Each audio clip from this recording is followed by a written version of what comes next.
எல்லாருக்கும் வணக்கம் மக்களே. நம்ம சேனல்ல வரிசையா ஹாரர் படங்களை பார்த்துட்டு வரோம். அந்த வரிசையில இன்னைக்கு நாம பார்க்க போறது ஒரு வித்தியாசமான பேய் படம். நம்ம படத்தோட ஹீரோயின் ஊரு விட்டு ஊரு வந்து புதுசா ஒரு விடுதியில தங்குறாங்க. அங்க அவங்களுக்கு நிறைய அமானுஷ்ய விஷயங்கள் நடக்க ஆரம்பிக்குது. அந்த விடுதியில என்ன ஆச்சு, அங்க இருந்து அவங்க தப்பிச்சாங்களா, ஏன் அவங்களுக்கு இந்த மாதிரி நடக்குதுன்னு படத்தை ரொம்ப சுவாரஸ்யமா எடுத்திருப்பாங்க. கிளைமேக்ஸ் நாம எதிர்பார்க்காதபடி கொஞ்சம் வித்தியாசமா எடுத்திருப்பாங்க. வித்தியாசமான பேய் படங்களை தேடி பாக்குறவங்க மறக்காம இந்த வீடியோவை முழுசா பாருங்க. வீடியோக்குள்ள போறதுக்கு முன்னாடி எப்பயும் சொல்றதுதான், நல்ல சவுண்ட் எஃபெக்ட்ஸோட பார்க்க மறக்காம ஹெட்செட் போட்டுக்கோங்க.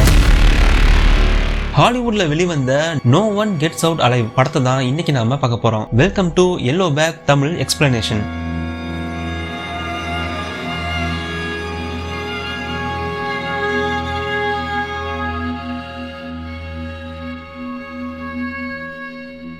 இவங்க தான் நம்ம படத்துடைய முக்கிய கதாபாத்திரம் ஆம்பர்.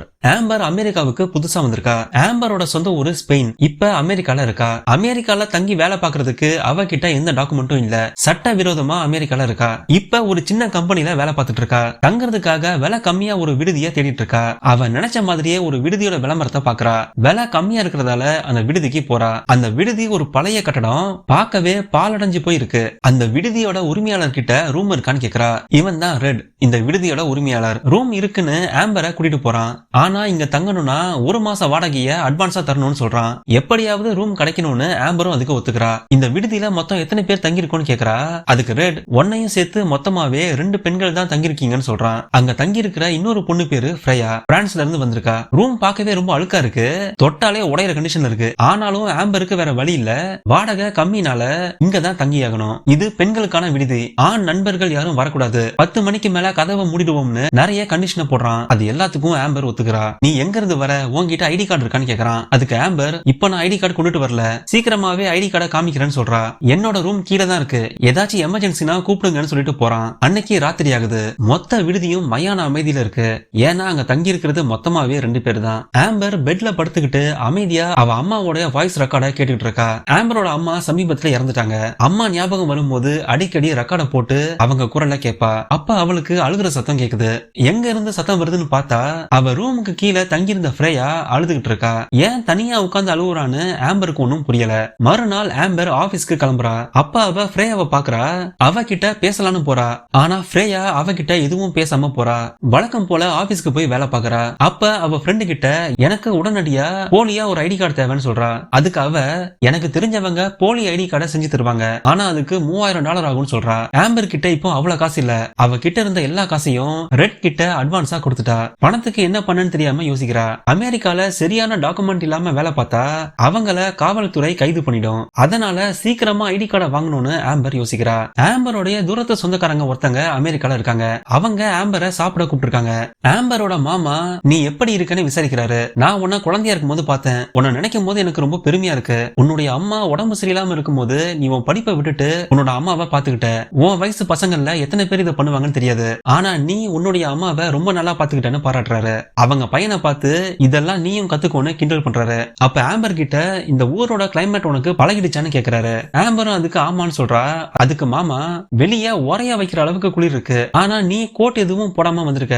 என் கிட்ட ஒரு கோட் இருக்கு, அதை நீ எடுத்துக்கோன்னு சொல்றாரு. என் ஃப்ரெண்டு கிட்ட உனக்காக ஒரு வேலையை பார்த்து வச்சிருக்கேன், வர வெள்ளிக்கிழமை வந்து சேர்ந்துக்க, வரும்போது மறக்காம உன் ஐடி கார்டை கொண்டுட்டு வான்னு சொல்றாரு. ஆம்பரும் அதுக்கு சரின்னு சொல்றா. அந்த வேலை கிடைக்கணும்னா வெள்ளிக்கிழமைக்கு முன்னாடி ஆம்பர் சீக்கிரமா ஒரு ஐடி கார்டை வாங்கியாகணும். விடுதிக்கு திரும்ப வந்து ரெட்ட பார்க்க போறா. ஆனா அந்த ரூம்ல அவன் இல்ல. அந்த ரூமே பார்க்க வினோதமா இருக்கு. கதவுகள்ல நிறைய கீறல்கள் இருக்கு. அதை பார்த்துட்டு இருக்கும்போது ரெட் அங்க வரான். இது என்னுடைய பிரைவேட் ரூம், யாரும் இங்க வரக்கூடாதுன்னு சொல்றான். அதுக்கு ஆம்பர், எனக்கு இப்போ அவசரமா பணம் தேவைப்படுது, அதனால நான் கொடுத்த அட்வான்ஸ் பணத்தை திருப்பி கொடுங்கன்னு கேக்குறா. அதுக்கு ரெட், நீ இங்க வந்தே 2 நாள் தான் ஆகுது, அதுக்குள்ள அட்வான்ஸ் பணத்தை கேக்குற, நீ கொடுத்த எல்லா பணத்தையும் நான் செலவு பண்ணிட்டேன்னு சொல்றான். அந்த பணத்தை திருப்பி தர எனக்கு இன்னும் கொஞ்சம் நாள் ஆகும்னு சொல்றான். $3000 எப்படியாவது சேர்க்கணும்னு ஆம்பர் யோசிக்கிறா. அவ வேலை செய்யற ஆபீஸ்ல லோன் கேட்டு பாக்குறா. ஆனா அவங்களும் தர முடியாதுன்னு சொல்லிடுறாங்க. எப்படி காசை சேர்க்கன்னு யோசிக்கிறா. அப்ப அவ முதுக யாரோ தொடர மாதிரி இருக்கு. ஆனா திரும்பி பார்த்தா அங்க யாரும் இல்ல. நடந்த எல்லாத்தையும் ஆம்பர் அவ ஃப்ரெண்டு கிட்ட சொல்றா. அதுக்கு ஃப்ரெண்டு, நான் உனக்கு ஒரு உதவி பண்றேன், நீ எவ்வளவு பணம் வச்சிருக்கியோ அதை கொடு, மீதி காசை நான் போட்டு உனக்கு ஐடி கார்டு வாங்கி தரேன், அந்த பணத்தை நீ எனக்கு அப்புறமா கொடுன்னு சொல்றா. இதை கேட்டு ஆம்பர் ரொம்ப சந்தோஷப்படுறா. அவ கிட்ட இருக்கிற எல்லா காசையும் ஃப்ரெண்டு கிட்ட கொடுத்து வைக்கிறா. ஐடி கார்டு கிடைச்சிரும்னு சந்தோஷமா விடுதிக்கு வரா. அப்ப அங்க ரெட்டோட ரெட்டோட ரூம் வாசல்ல யாரோ நிக்கிறத பாக்குறா.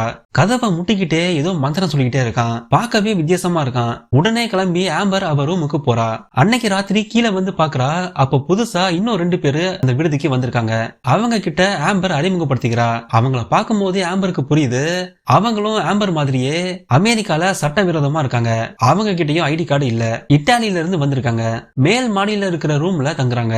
ஆம்பர் ரெட் கிட்ட உன்னுடைய ரூம் கிட்ட வித்தியாசமான ஒரு ஆளை பார்த்தேன்னு சொல்றா. அதுக்கு ரெட் நீ பார்த்தது என்னுடைய அண்ணன் பெக்கர், அவனுக்கு கொஞ்சம் உடம்பு சரியில்லைன்னு சொல்றான். ஆம்பர் திரும்ப ரூமுக்கு போறா. அப்ப ரெட்டோட ரூம் திறந்திருக்கிறத பாக்குறா. மெதுவா அந்த ரூம்குள்ள போய் பாக்குறா. அங்க நிறைய வித்தியாசமான பொருட்கள் இருக்கு. நிறைய பட்டாம்பூச்சி பொம்மைகள் இருக்கு. அது மட்டும் இல்ல பழங்கால சடங்குகளை பத்தின புத்தகமும் இருக்கு. அந்த ரூமே பார்க்க வினோதமா இருக்கு. அதனால அங்க இருந்து கிளம்பிடுறா. மறுநாள் ஆபீஸ்ல ஃப்ரெண்ட பார்க்க போறா. ஆனா அவ அன்னைக்கு வரவே இல்ல. எல்லார்கிட்டயும் விசாரிச்சு பாக்குறா. ஆனா யாருக்குமே அவ ஃப்ரெண்ட் எங்க இருக்கான்னு தெரியல. ஃப்ரெண்டோட போன் நம்பர் கேட்டு ஓனர் கிட்ட சண்டை போடுறா. ஆனா கம்பெனி பாலிசி படி தரமாட்டேன்னு சொல்றாங்க. ஆம்பர் ரொம்ப சண்டை போட்டதால அவளை வேலையை விட்டு தூக்குறாங்க.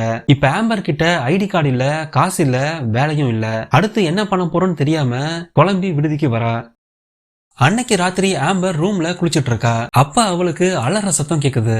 அந்த குரல் கீழே தங்கியிருந்த ஃப்ரேயாவோட குரல். என்ன சொல்லி கத்துறான்னு தெரியாம அமைதியா கேட்டுட்டு இருக்கா. அப்ப அவ பின்னாடி ஒரு உருவம் தெரியுது.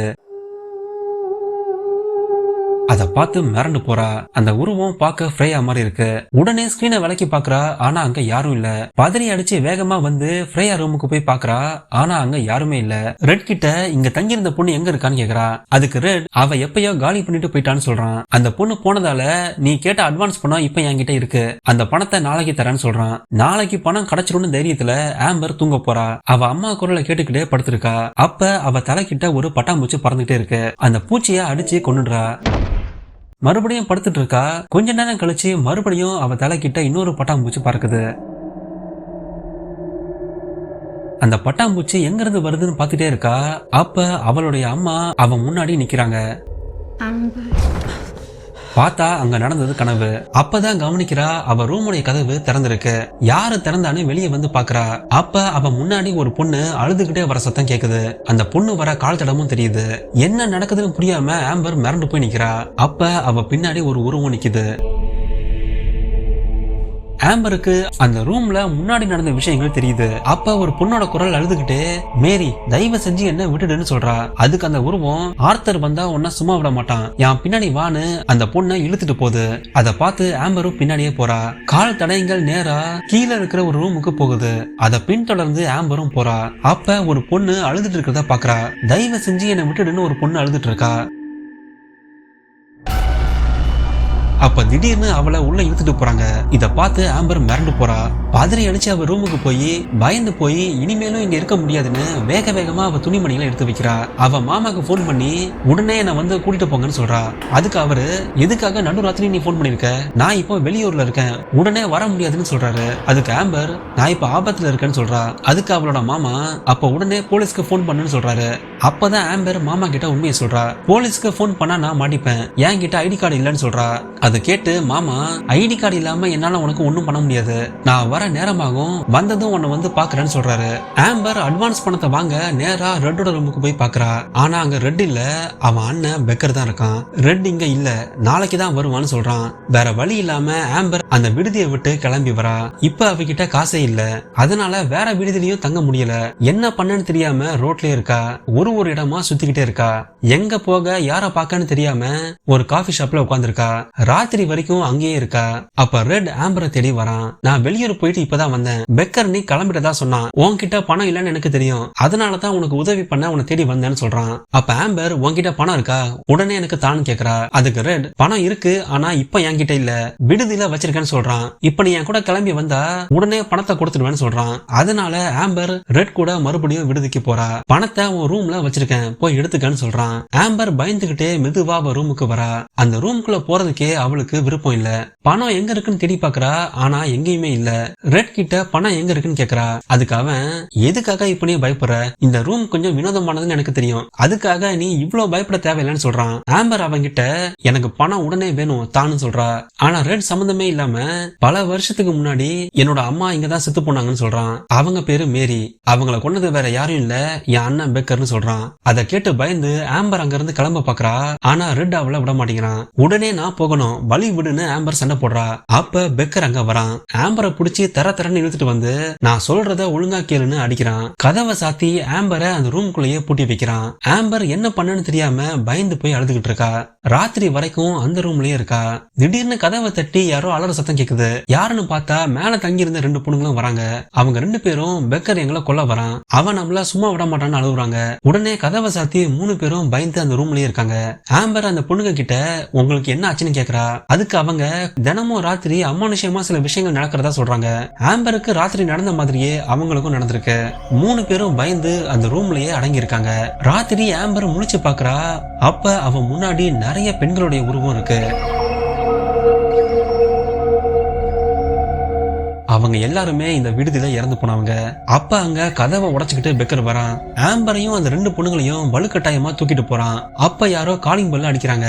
மறுபடியும் அவங்கள ரூம்ல அடைச்சு வந்திருக்கிறது யாருன்னு ரெட் பார்க்க போறான். அங்க வந்திருக்கிறது ஆம்பரோடைய மாமா. ரெட் கிட்ட என் சொந்தக்கார பொண்ணு இங்க தங்கியிருக்கா, அவ பேரு ஆம்பர், அவளை பார்க்கணும்னு சொல்றாரு. அதுக்கு ரெட் அந்த மாதிரி இங்க யாரும் இல்ல, கிளம்புங்கன்னு சொல்றான். பேசிக்கிட்டு இருக்கும் போதே மாமா ஆம்பருக்கு கொடுத்த கோட்டை கவனிக்கிறாரு. அந்த கோட்டை ஆம்பருடையது, அவ இங்கதான் இருக்கான்னு கத்துறாரு. மாமாவுடைய குரலை கேட்டு ஆம்பர் காப்பாத்துங்கன்னு கத்துறா. உடனே ரெண்டு தள்ளி விட்டு வேகமா ஆம்பர் தேடி உள்ள வராரு. அந்த கதவை எப்படியாவது திறக்க பாக்குறாரு. ஆனா பெக்கர் மாமாவை சரமாரியா அடிக்கிறான். அந்த இடத்துலயே ஆம்பரோட மாமா இறந்து போறாரு. அப்ப ரெட் பெக்கர் கிட்ட எதுக்காக இப்படி நடந்துக்கிற, கொஞ்சம் பொறுமையா இருன்னு திட்டுறான். பெக்கரும் ரெட்டும் ரூம்குள்ள வராங்க. அங்க இருக்கிற ஒரு பொண்ணை பெக்கர் தூக்கிட்டு போறான். அடுத்ததா ஆம்பரை ரெடி பண்ணி வைன்னு சொல்லிட்டு போறான். ஆம்பர் ரெட்டை பார்த்து எதுக்காக இப்படி பண்ற, தயவு செஞ்சு என்ன விட்டுடுன்னு சொல்றா. அதுக்கு ரெட் என் அண்ணனுக்காக நான் இதை செஞ்சுதான் ஆகணும்னு சொல்றான். சாம்பலை எடுத்து ஆம்பர் உடம்பு முழுக்க தடவுறான். அப்ப ஆம்பர் ஏன் இதெல்லாம் பண்றீங்கன்னு கேக்குறா. அதுக்கு ரெட் பல வருஷத்துக்கு முன்னாடி என்னுடைய அப்பா அம்மாவோட இங்கதான் இருந்தோம். அப்ப பெக்கருக்கு உடம்பு சரியில்லாம போச்சு. அவனை குணப்படுத்த நாங்க நிறைய செலவு பண்ணோம். ஆனா அவனுக்கு எதுவுமே நடக்கல. அப்பதான் என்னுடைய அப்பாக்கு அந்த பெட்டி கிடைச்சது. மருந்தால குணப்படுத்த முடியாதத அந்த பெட்டியை குணப்படுத்துச்சு. அதுல இருந்து நாங்க அதையே பண்ண ஆரம்பிச்சிட்டோம். பெக்கரை குணப்படுத்த நாங்க நிறைய பலி கொடுக்க ஆரம்பிச்சோம். என் அண்ணனுக்காக நான் என்ன வேணாலும் செய்வேன்னு சொல்றான். அவங்க பேசிட்டு இருக்கும் போதே பெக்கர் வரான். அடுத்ததா ஆம்பரை தூக்கிட்டு போறான். ஆம்பர் பயத்துல என்னை காப்பாத்துங்கன்னு கத்தி அலறா. அவ போற வழியில நிறைய பெண்களோட உருவத்தை பாக்குறா. அந்த பெண்கள் எல்லாமே இந்த விடுதியில இறந்து போனவங்க. அதை பார்த்து மிரண்டு போய் ஆம்பர் கத்தி அலறா. பெக்கர் அவளை பேஸ்மெண்ட்ல இருக்கிற ரூமுக்கு கூட்டிட்டு போறான். அந்த ரூம் முழுக்க அமைதியா நிறைய மெழுகுவத்திகள் ஏத்தி வச்சிருக்கு. அங்க தங்கியிருந்த பொண்ணுடைய தலையில்லாத உடம்ப ஆம்பர் பாக்குறா. அந்த உடம்பை எடுத்துட்டு ஆம்பரை மேடையில கட்டி வைக்கிறான். அவ தலைக்கு பின்னாடி ஒரு பெட்டி இருக்கு. அந்த பெட்டியோட கதவை திறந்து வைக்கிறான். அந்த பெட்டியை வணங்கி நிறைய மந்திரங்களை சொல்றான். இது எல்லாத்தையும் பார்த்து ஆம்பர் பயந்து போயிருக்கா. இன்னும் கொஞ்ச நேரத்துல எல்லாம் முடிஞ்சிடும், அமைதியா இருன்னு சொல்லிக்கிட்டு கதவை சத்திட்டு போறான். இப்ப அந்த ரூம்ல ஆம்பர் மட்டும் தனியா இருக்கா. தலைக்கு பின்னாடி இருக்கிற பெட்டிக்குள்ள இருந்து ஏதோ சத்தம் வருது. அந்த பெட்டிக்குள்ள என்ன இருக்குன்னு பார்க்க முயற்சி பண்றா. அப்ப அந்த பெட்டில இருந்து கைகள் வெளியே வருது. அதை பார்த்து பயந்து ஆம்பர் மயங்கி போறா. அந்த பெட்டிக்குள்ள இருந்து ஒரு சாத்தான் வெளியே வருது.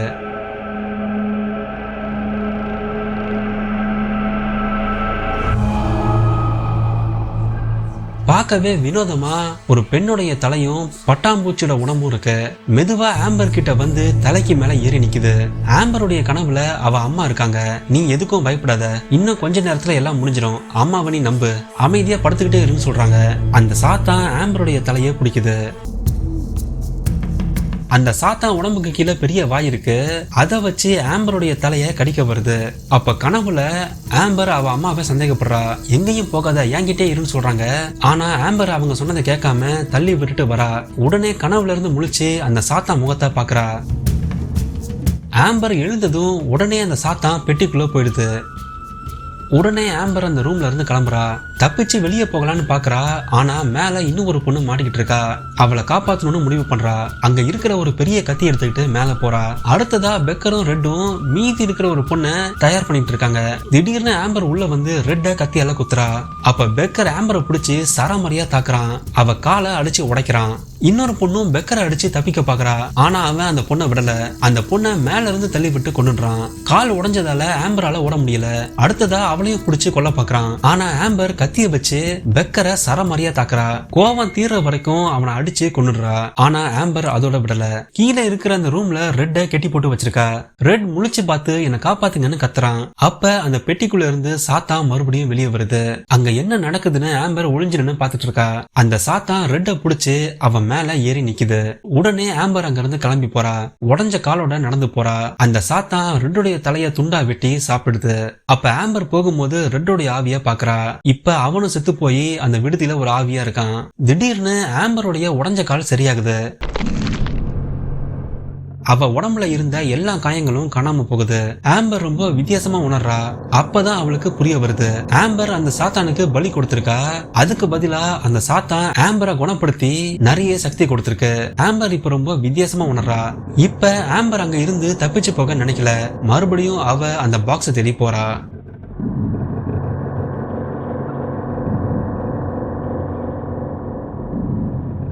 இதோட இந்த படம் முடிவுக்கு வருது. என்ன மக்களே, இந்த படம் எப்படி இருந்துச்சு? இந்த படத்துடைய கதை உங்களுக்கு புரிஞ்சுதா? சில பேருக்கு புரிஞ்சிருக்கும், நிறைய பேருக்கு புரிஞ்சிருக்காதுன்னு நினைக்கிறேன். அதனால சுருக்கமா என்ன ஆச்சுன்னு சொல்றேன். ரெட் ஆம்பர் கிட்ட ஒரு கதை சொன்னாலையா, ரொம்ப வருஷத்துக்கு முன்னாடி ரெட்டுடைய அம்மா அப்பா தான் இந்த விடுதியை நடத்திருக்காங்க. அப்ப பெக்கருக்கு உடம்பு சரியில்லாம போகுது. ஹாஸ்பிட்டலுக்கு நிறைய செலவு பண்றாங்க. ஆனாலும் பெக்கரை குணப்படுத்த முடியல. அப்பதான் பெக்கருடைய அப்பாக்கு பழங்கால சடங்குகள் பத்தி தெரிய வந்திருக்கு. அதை பத்தி தெரிஞ்சுக்கிட்டு அந்த பெட்டியை கண்டுபிடிச்சிருக்காரு. பெட்டியில இருக்கிற சாத்தானுக்கு பலி கொடுத்து பெக்கரை குணப்படுத்திருக்காங்க. எப்பப்பெல்லாம் பெக்கர் வீக் ஆகிறானோ அப்பெல்லாம் பலி கொடுத்து அவன் உடம்ப சரி பண்ணிருக்கான். சாத்தானுக்கு பலி கொடுக்கறதால அந்த சாத்தான் பதிலுக்கு நாம வேண்டதை கொடுக்கும். அப்படித்தான் அவங்க நிறைய பலி கொடுத்து பெக்கரை குணப்படுத்திருக்காங்க. மறுபடியும் எப்பெல்லாம் பெக்கர் வீக் ஆகிறானோ அப்பெல்லாம் பலி கொடுத்து அவன் உடம்ப சரி பண்ணிருக்காங்க. இத பல வருஷமா பண்ணிட்டு வராங்க. ஏகப்பட்ட பெண்களை கொண்டு இருக்காங்க. அந்த விடுதி முழுக்க பெண்களுடைய ஆவிதான் இருக்கு. அதனாலதான் ஆரம்பத்திலேயே ஐடி கார்டு இல்லன்னு சொன்னா கூட அவளுக்கு தங்க ரூம் கொடுத்திருப்பான். ஆம்பர் மட்டும் இல்ல, அங்க தங்கியிருந்த ஃப்ரேயாவும் மத்த 2 பொண்ணுங்களுமே அமெரிக்கன்ஸ் கிடையாது, சட்டவிரோதமா வந்தவங்க. அவங்கள கொன்னா கூட போலீஸ் தேடி வராது. இப்படியே பிளான் பண்ணி பல பேரை கொண்டு இருக்காங்க. ஆனா ஆம்பர் மட்டும் அதுல தப்பிச்சிட்டா. பலி கொடுத்தா சாத்தான் உதவி பண்ணுன்னு ஆம்பர் தெரிஞ்சுக்கிட்டா. எப்படி பல வருஷமா பெக்கர் அந்த பெட்டியை பாத்துக்கிட்டானோ, இனிமேல் ஆம்பர் அந்த பெட்டியை பாத்துக்க போறா. இதான் அந்த படத்துடைய மொத்த கதை சுருக்கம். இப்ப கதை முழுசா உங்களுக்கு புரிஞ்சிருக்கும்னு நினைக்கிறேன். இந்த வீடியோ எப்படி இருக்குன்னு மறக்காம கமெண்ட்ல சொல்லுங்க. உங்களுக்கு பிடிச்சிருந்தா இந்த வீடியோவை ஷேர் பண்ணாட்டி கூட பரவாயில்ல, குறைஞ்சபட்சம் ஒரு லைக் ஆச்சு போடுங்க. அப்பதான் நிறைய பேருக்கு யூடியூப் சஜஷன்ல காமிக்கும். வீடியோ பார்த்துட்டு அப்படியே போயிடாதீங்க. மறக்காம நம்ம சேனலை சப்ஸ்கிரைப் பண்ணிக்கோங்க. அடுத்த வாரம் இன்னொரு சூப்பரான படத்துல பார்ப்போம். நன்றி.